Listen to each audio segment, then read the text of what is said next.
Good morning, ladies and gentlemen. Here are the top stories of the day as covered on Mega News. A 20-month-old girl has died after choking on food at her home in Aegina. According to reports, the child was eating tsoureki, a Greek traditional sweet bread, when she began to struggle to breathe. A piece of food is believed to have blocked her airway. Her parents took her immediately to the local health center, where medical staff began resuscitation efforts. Doctors and nurses worked to stabilize her, and a private physician was called to assist. For a short time, there were signs of improvement, but her condition then deteriorated.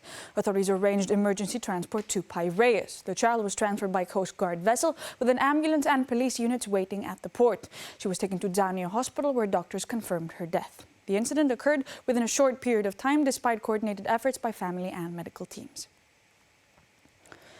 Tension has emerged after the European Public Prosecutor's Office sent incorrect summonses to Greek members of parliament in connection with the OPEKIPE case. According to reports, 9 out of 11 MPs from the ruling New Democracy Party, whose parliamentary immunity has been lifted, received notices referring to felony-level charges, despite being under investigation for misdemeanors.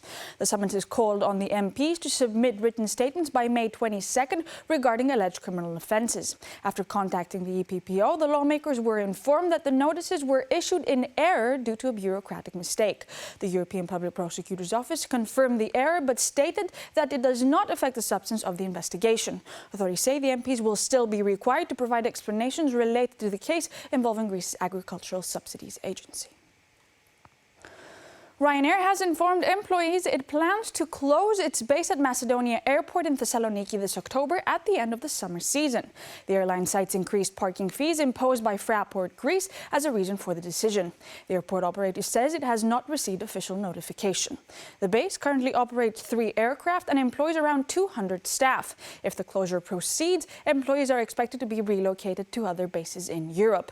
Ryanair is expected to announce which routes will continue in the winter. It is also indicated it may return in March 2027 with a reduced presence. Local officials have responded. The mayor has called for meetings and tourism and business stakeholders and contacted national authorities to coordinate a response.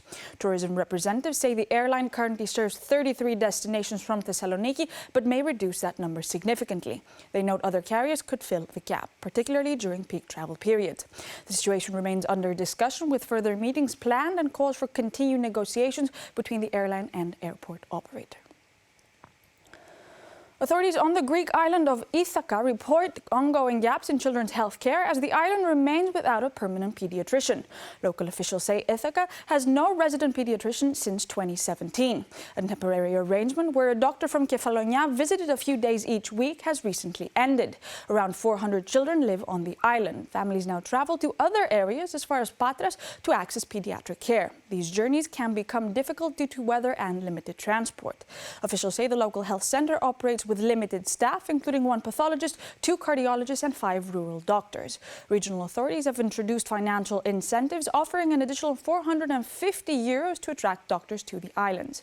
Local officials have also appealed to the Ministry of Health for support. A proposal to send pediatricians from Kefalonia has been submitted, but no response has been received.